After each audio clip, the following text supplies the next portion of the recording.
We're rolling. Rolling. We're recording live, not live. Hey, what's up, everybody? This is Adrian and Ariel. That's how you're going to start? You introduce yourself? KT Confidential, episode 54. That's right. Everybody knows who we are. Except for the new people. Except for them.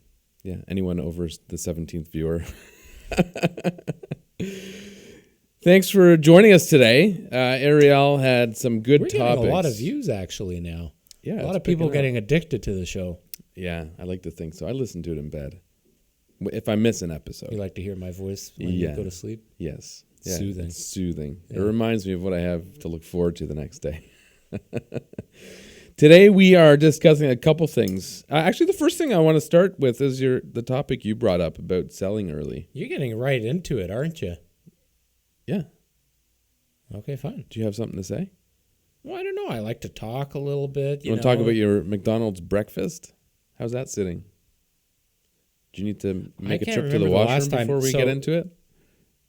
Maybe after this coffee, but McDonald's breakfast is our go-to when we go up north. I think it is yours too, right? And Warren Buffett.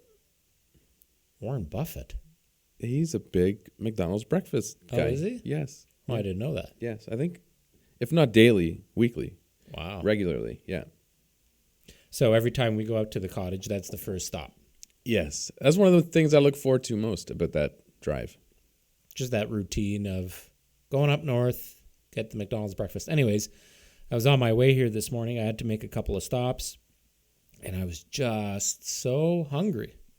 So I said, you know what? I didn't want to get out of the car. And there's not too many options to grab a breakfast in a drive-thru. No, I agree. Actually, come to think of it. I'm concerned that it's not recording the audio. Okay, so let's just start again then. It's doing something weird. No, you know what? I think it's okay. It's okay. We're good. We're good. Are you sure? Because last time you and Chris did a podcast, you had to redo it after 17 minutes. No, I'm sure. I promise. I would never make that mistake twice. Anyways, continue with your story. Are you sure? Yes. So why aren't there any places, drive-through, with healthy food options? Like what? Well, McDonald's would argue that they probably do have something. Yeah, and they can argue all they want, but it's not healthy. What do you want? I don't know. As an example, Freshie.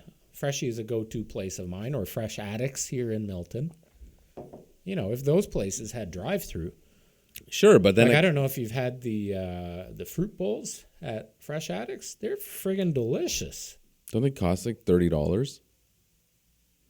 Not much more than a McDonald's breakfast would. Really? Maybe a few extra bucks, but this doesn't satisfy me. Well, number one, There's no nutrition. They don't nutrition in that. They don't pump out their food as fast. Drive-throughs quick, man. They have strict guidelines. They have to get those cars moving through faster than the people inside the store. So maybe you give less options for the drive-through and you have them How can you limit the drive-through? What do you mean how? It's got to be the same level of service, but faster. I'd rather have limited options than no options. Anyway, my point is I was hungry. I didn't want to get out of the car. And McDonald's was the only option, really, if you want. Maybe A&W, which is out of the way. But it's the same thing. You could get a wrap somewhere, breakfast wrap. That's not bad. I don't know about that. Anyways, it was okay. I had the bagel BLT with egg. It was all right. I always get the sausage and egg McMuffin. Their coffee I love their coffee. I like it better than Tim Hortons. Tim Hortons is Starbucks. garbage. Yeah, Tim Hortons. Starbucks is good. Yeah. But for the price, that's a good coffee. It is. Except it gives me the jitters. Maybe because I've had a coffee already, and now this is my second coffee. Usually I don't have my second coffee until about 10 o'clock. Well, you're one of those people that can drink a coffee over the course of 5 hours. Oh, for sure. That drives me crazy. I don't know how people do that. Alicia does that as well.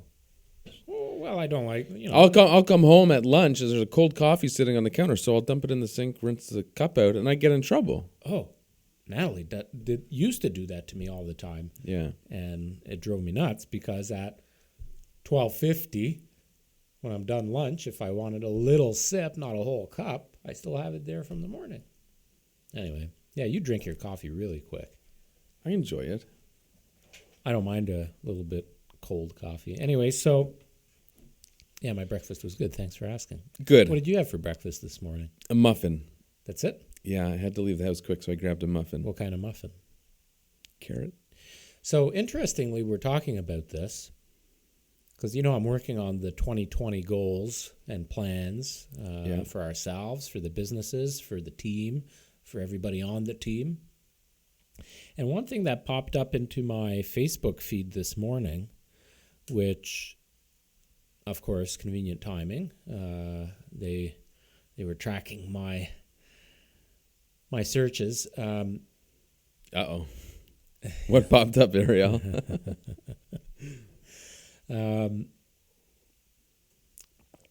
It's basically it's called a morning journal. I don't know if you've seen them, but it's something that kind of itemizes and helps you structure your day. So why are you laughing at me? So far it sounds like a fucking notebook.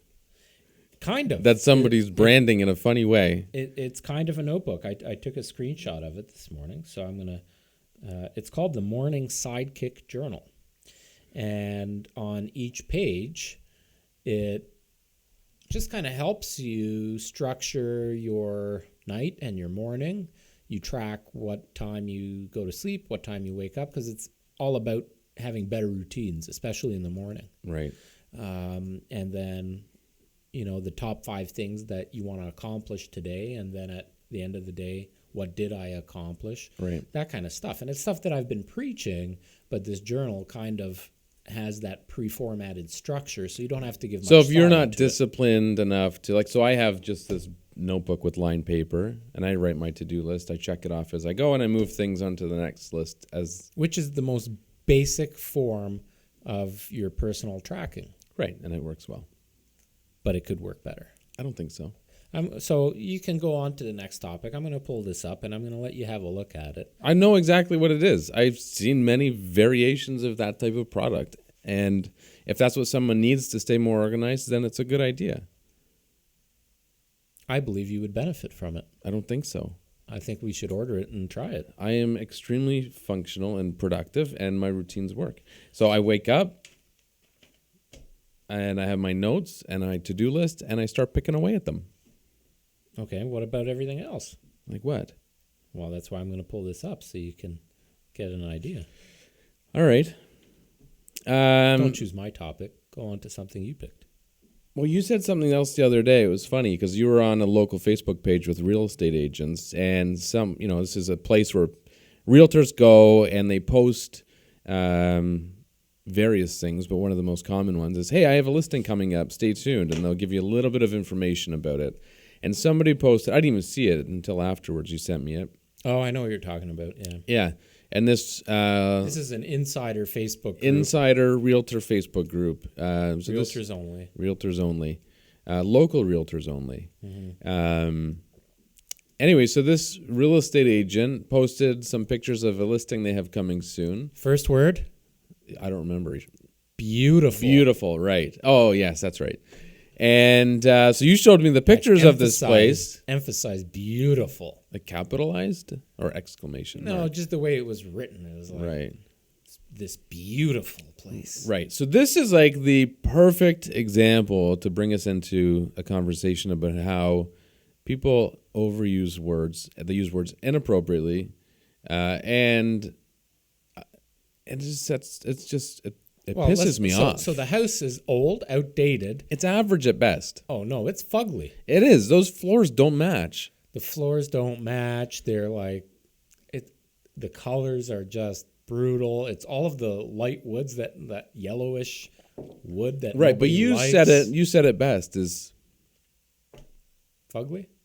No, I mean, that works. But you said beauty is in the eye of the beholder. Yeah. So Yep. perhaps Oh, that was going to be my comment. perhaps somebody will like to that person's post. Yeah. But if you're calling something like that But beautiful. it's not beautiful. No, like if you get something The house that we sold on Locker Place last week, even had a beautiful kitchen, you could say that. Beautiful kitchen, beautiful house, Yeah. sort of. But what do you say when you actually get something that deserves that designation? Some of the listings on You're now categorizing it Lakeshore with Road worth $4 or $5 million. Those are beautiful. No, those are extravagant. So those are Oh, are they? those deserve bigger words. Yeah. Well, beautiful, stunning, gorgeous. You know, every home all of a sudden is gorgeous and stunning. Yeah. Really? Come on. Right. And Like, doesn't the public get just sick of hearing these I think people just need to call them what they are. Like a big one I hate is soaring ceilings. You know, if it has 9-foot ceilings, somebody might say soaring 9-foot ceilings. No, they're 12 inches taller than what a quote unquote average house might have. And now they're becoming standard. Right. You know, so just They are say standard. Say it comes with 9-foot ceilings. Yeah. Don't just say extravagant or soaring ceilings. Like just say what it is. Soaring makes me think somebody's going to be hanging from a chandelier and like. Right. Like if it's soaring, it better fucking be soaring. Like you should be able to put a I saw you made a note, gleaming Christmas tree in gleaming there. hardwood Oh, floors. that's one of my biggest pet peeves. Gleaming. Why don't you be more professional instead of saying gleaming hardwood floors and say 5.5-inch hand scraped hickory, whatever. Like be specific, and it's. I think that has more value than just using some random word that's way overused. Broadloom. Broadloom. Yeah, that's a funny one. I especially like when Where did that word come from? I have no Broadloom. long time ago. Yeah. But what's even funnier is when you get real estate agents that will include it in listed in the inclusions. Yeah. Broadloom included. Like, okay, because I was going to take the carpet up. I've had quite a number of people say, "What's broadloom?" Yeah. Somebody else put that the furnace was included with the purchase of a house, but they didn't say furnace. I think they said burner.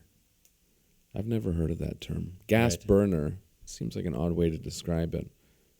I don't know how legal that would be.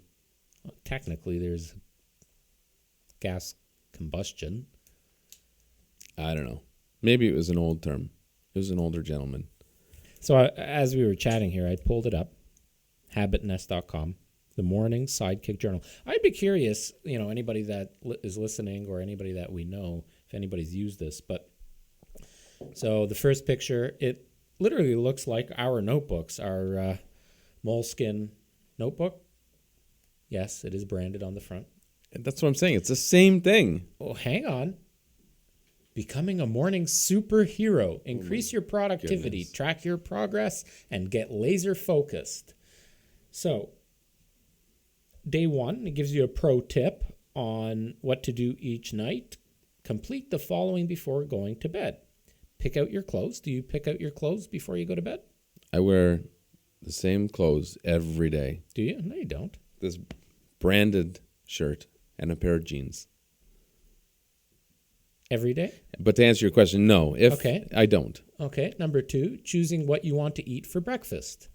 Do you prepare your breakfast? Sometimes I before you go do. to bed? Sometimes I'll make before oatmeal, put it On in a the regular fridge. basis? Sometimes. Sometimes on a Right. regular basis. Right. Prepare your bags for work. That's usually ready to go. Get all your stuff together. The first task or ritual you will knock out when your day begins. It should be a task that you absolutely have to get done without question. Make your bed. And it gives you a little bit of a motivational quote. So that's day one pro tip. And this is what the sample journal page looks like. It's got the date. It says, tonight I'll sleep at whatever time. Tomorrow I'll I wake thought you meant up like at. somebody's house. Who am I sleeping with tonight? Okay. So here's what it does. It plans your wake up time and sleep time. So going into the day, you are planning, okay, here's what time I'm going to go to sleep, and here's what time I'm waking up tomorrow morning. So you don't do that. No way. No, because I don't want to. It's creating good habits. Positively reflect on your day. So you make I do know when I get up, though. You make a little note about a memorable moment that you experienced today. Do you ever do that?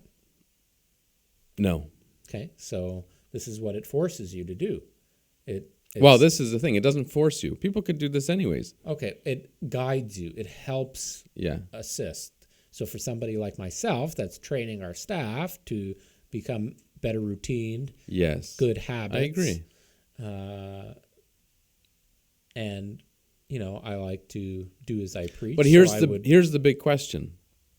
Plans the next day's The big question routine. is, do they open the book? So my morning ritual tomorrow will be boom, boom, boom, boom, boom, 5 things, little area to mark if it's been completed.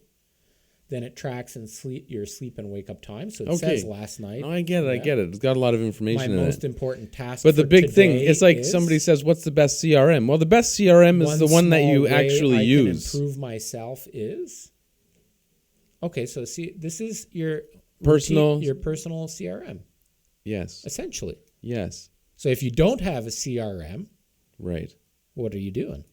Well, you're scribbling notes in a fucking book like you are. No, it's possible for people to have healthy routines without needing to write them down. This is your personal CRM, not a business CRM. Your personal CRM. That's how I see it.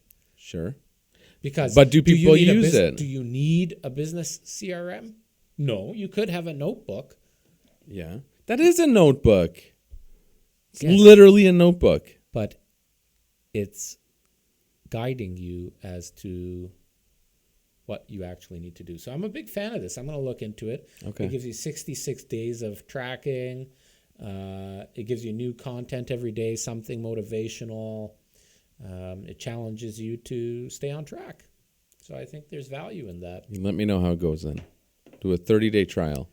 If everybody else in here is doing it, you're going to do it. I'm not going to argue. If you want me to do it, I'll do it. I'll try it out. All right, you heard it here first. Okay, next topic is... Well, we're not done. I want to know some other things, words, descriptive things that people... Well, all these adjectives and acronyms, yeah. All these acronyms drive me frickin' crazy. It's okay if it's in a realtor section. We've talked about that before. But in public notes, it's annoying. GDO. Everybody always asks me, what's a GDO? Yeah. Or... WDO. ELFs. Or ELFs. Yeah. Jen, can you start finding things for him to fidget with? He needs like those... My pen works. Jesus Christ. What's wrong with me fidgeting with my pen? Anyways, you brought one up that was a good one because we discussed it recently. His and her closets. Okay, so here's the thing. We listed a property last week, and it has 2 walk-in closets in the master bedroom. Yes.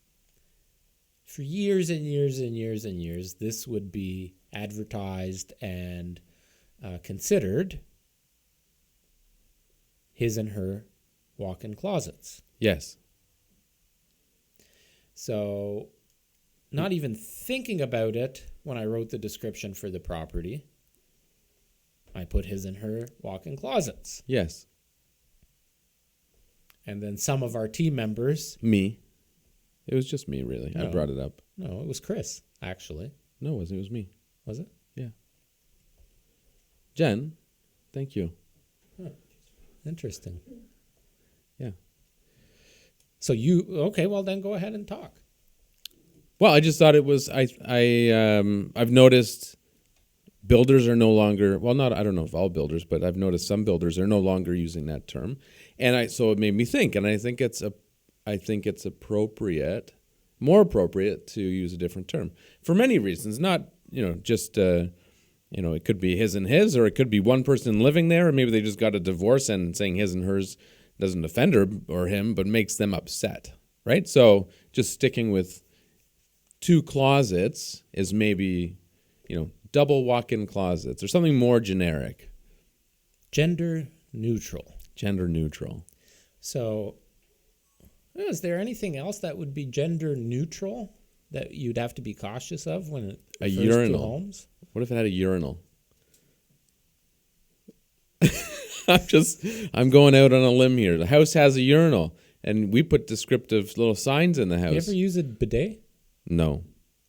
But would you discriminate against women that might want to use the urinal? They could maybe, if they had to. No? Jen's shaking her head. What about just anything? What if you had, because we will write notes and put signs in the house to showcase things. I'm trying to think of anything. Like I've seen things where in laundry rooms or kitchens it specified women or things female related. That's bad. But how far does this go? So What about man? What about a man cave? The world cave? is changing. What about a man cave? Can you call it a man cave? Well, what about a she shed? The hell's a she shed? You never heard of she sheds? Yeah, I think I know you mean, like glamping. Like they're all fancy sheds in the backyard. Well, the actual terminology for one that's decorated or built to a quote unquote female need or standard, right, is referred to as a she shed, and that was the offset to a man cave. Anyway, yeah, when you go shopping, you go into the bay, yeah. look for some clothing. Who says I don't want to wear those women's pants? The big signs up there says women's and men's. Right. Perhaps they shouldn't say that anymore. Well, perhaps.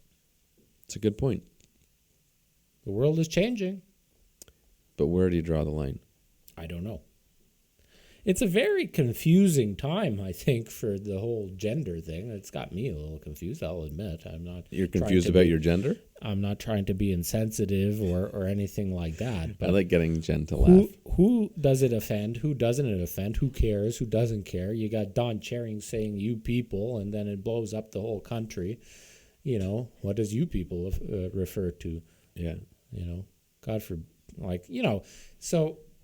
Context and intention. Context and intent are key.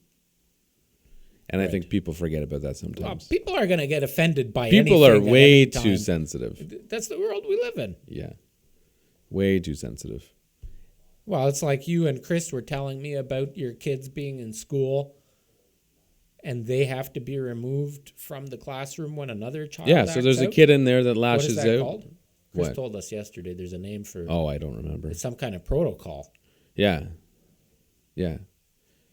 So kid lashes out. It's like a lockdown sort of thing. Yeah. I don't know what it's called. But so this one kid, troubled child, lashes out and starts getting angry, maybe starts yelling and throwing things. So everybody else has to leave instead of them, being dealt with. I just almost spilt this entire glass of water. Anyway, his and her closets no longer. Talk about lockdowns. Tessa just did her first lockdown drill. For what? Like shooters. Like you have a school shooting. Oh, really? So they lock down the school. Yeah. I just find it kind of weird. Why? Well, because who... Do you find fire drills weird? 90% of the time, who's the shooter? I don't know. Why do you know this? Well, think about it. 99% mean? of the time, a kid goes into a school and shoots up the school. Who's the kid? Oh, I see what you're saying. It's a student. Potentially. So doing these lockdown drills, what the hell does it help? You're telling the shooter what you're doing. They know ahead of time what the plan is. Right. I guess. Anyways, it's scary to think about having to worry about that sort of stuff nowadays, although I think we're very fortunate in Canada. It's a rare occurrence. I don't remember the last time something like that happened. Smaller population. Sure. Also different gun laws. Yep. So lots of variables. All right, let's get back on topic here.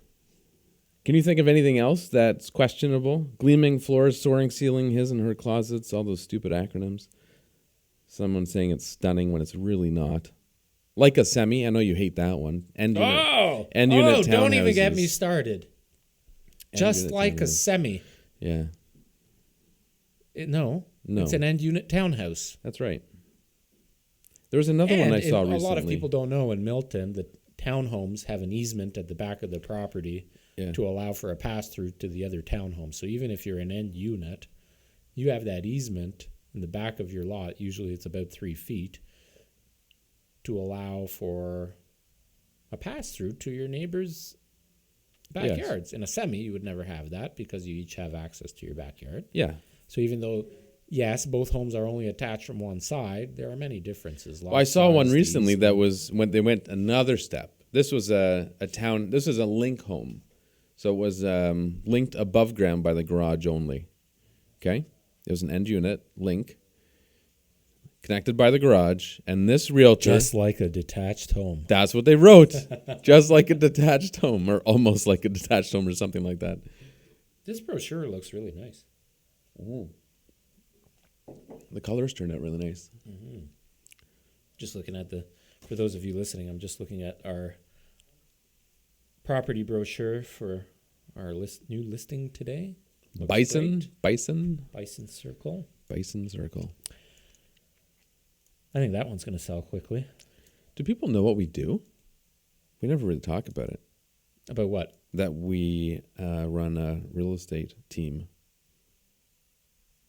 We don't usually talk about ourselves. Well, I wanted to talk about our new property management company that we just finally announced yesterday. You didn't want to talk about that.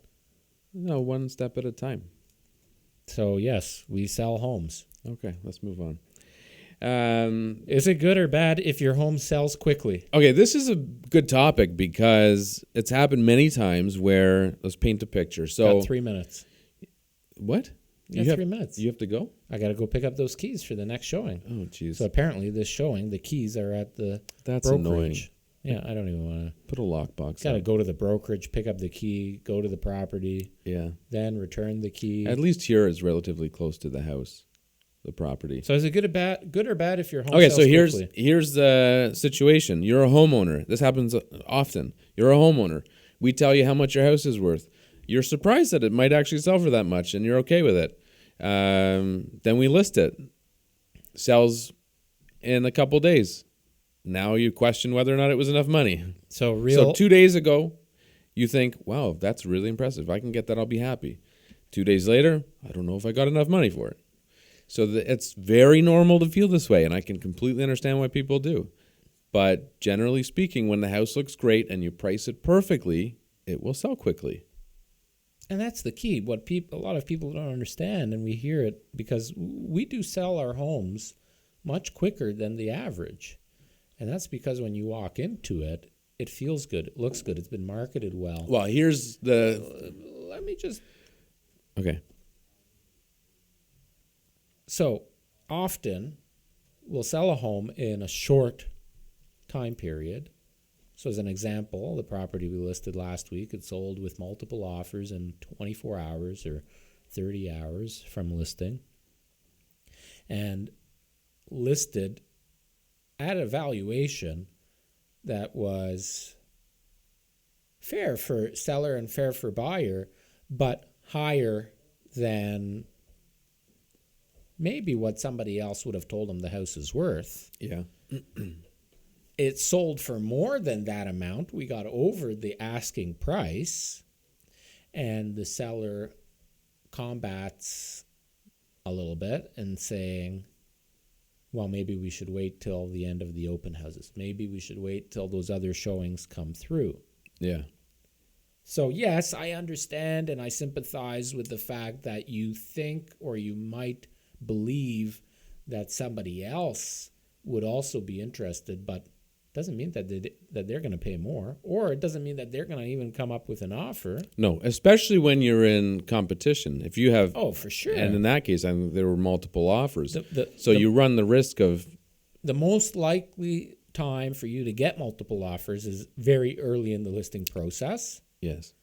And the longer the listing stays on, the higher the odds that you will get less money. So selling the house quickly is the goal. Well, and that's our job. So if we do it quickly and everything goes smoothly, that's why we get paid, right? And if as a real estate agent, if we take the time up front and do all the work, that traditional upside down pyramid thing, right?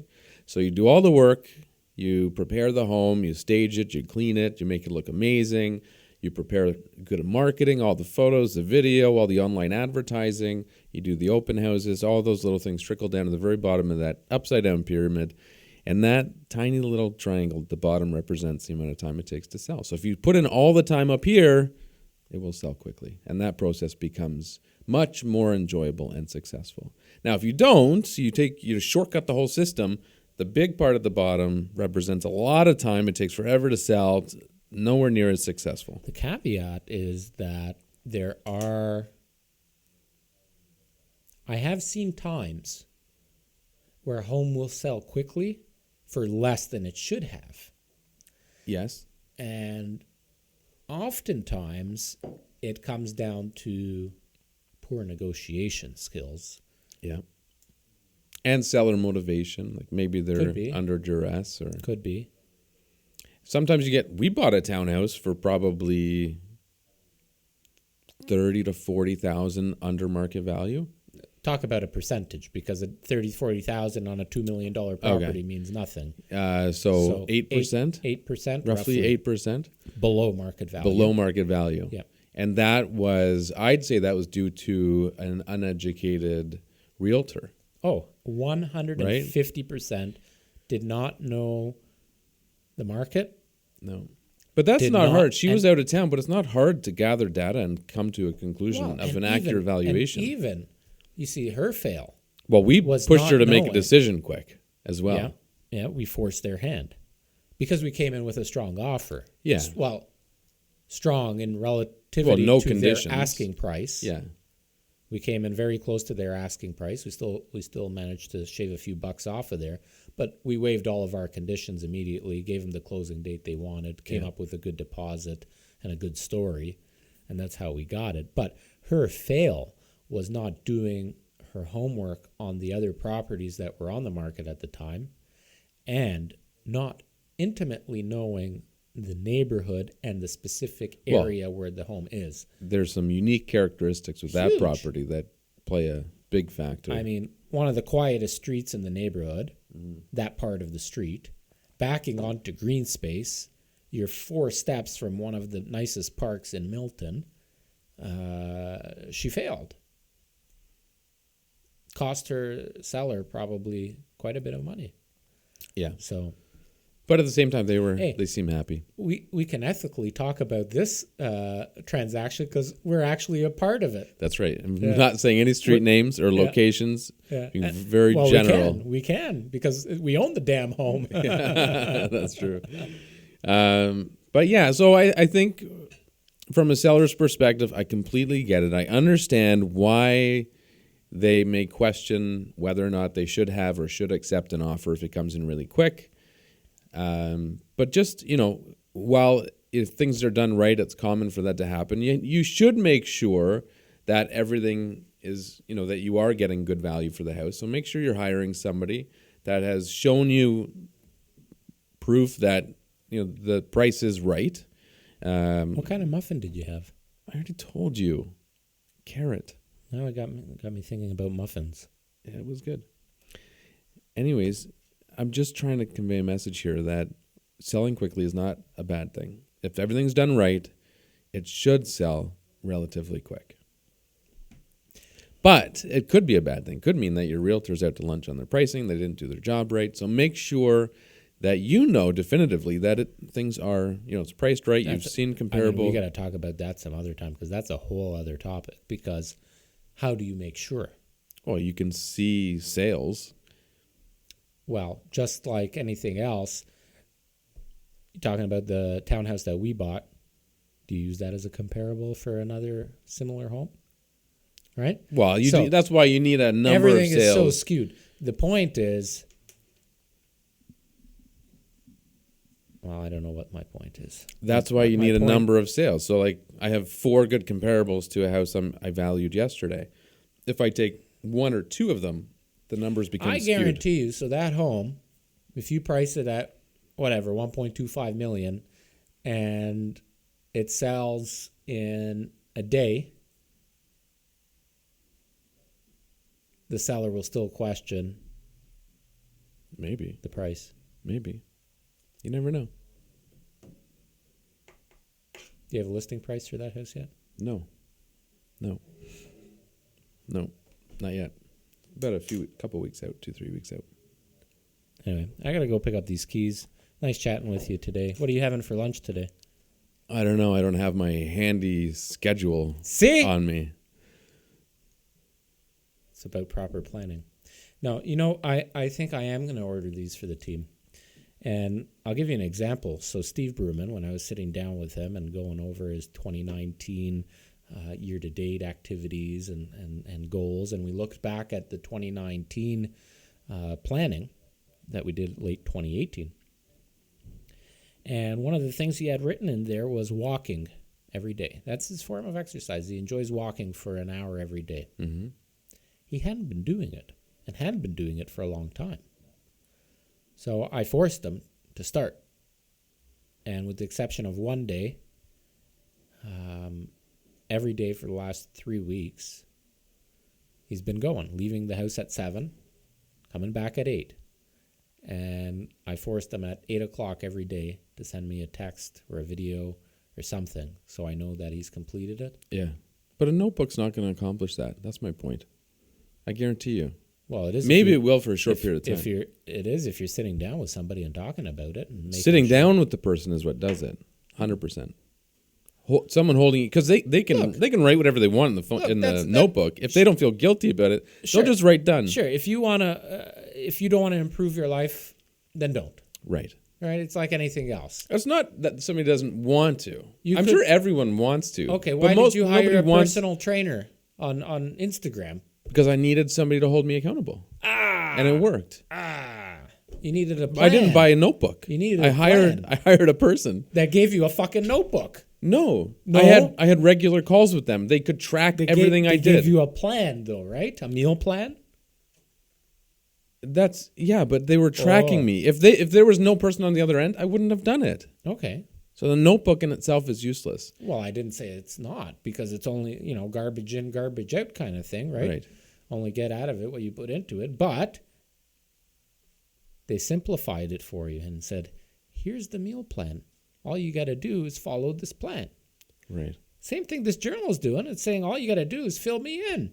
Right. Well, there's so many easy ways to do anything, but it's not easy to do it. So having somebody hold you accountable, that's what gets it done. If you can't hold yourself accountable, you're not disciplined, you haven't established those habits yet, you need somebody to help you do that. Everybody. And a notebook is not going to make a difference. Everybody in life has things that they cannot hold themselves accountable to on a regular basis.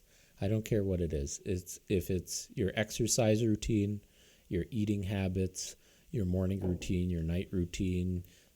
Everybody has routines and habits that are either wrong, maybe not. Well, most people don't even know they do. They just go through life doing what they do. They don't realize that those are actually habits, bad habits you've established. And everybody complains about these things, but does nothing about it. So the key is having the right tools to actually do something about it. If you don't have tools and somebody that you can work with you on it, just like your personal trainer, then nothing changes. Right. So that's my point with that journal, is that I'm hoping it changes some better habits. And if somebody really does not find the benefit of doing it every day, well, that's fine. There's no one answer. Like, everyone's different. Anyway, I gotta go. Thanks for your chat this morning. And just quickly, for you guys that are listening, if you haven't already, make sure you follow the podcast, and then you'll get notified each time we upload a new episode, which is Monday mornings. Holy crap, we're everywhere. Like, not just iTunes and SoundCloud, like Spotify. I got into my car. I don't know if you saw when you came into my car. Boom. Podcast is playing in my car. Because you favorited it, or you follow it, or whatever, depending on which streaming service you're using. Cool. Yeah, hit the follow button. Like, subscribe, comment, let us know what you think. And if you have topics for us, if you have a question about anything, send us a message. Thanks for listening. I don't think anybody listens to us that long. You think anybody's still listening? At the end of the podcast? I don't think so. We're about almost 40 minutes in. You think somebody stuck with us that long? The chance of that happening, if you're still listening, I will send you a $5 Tim Hortons gift card. Comment below.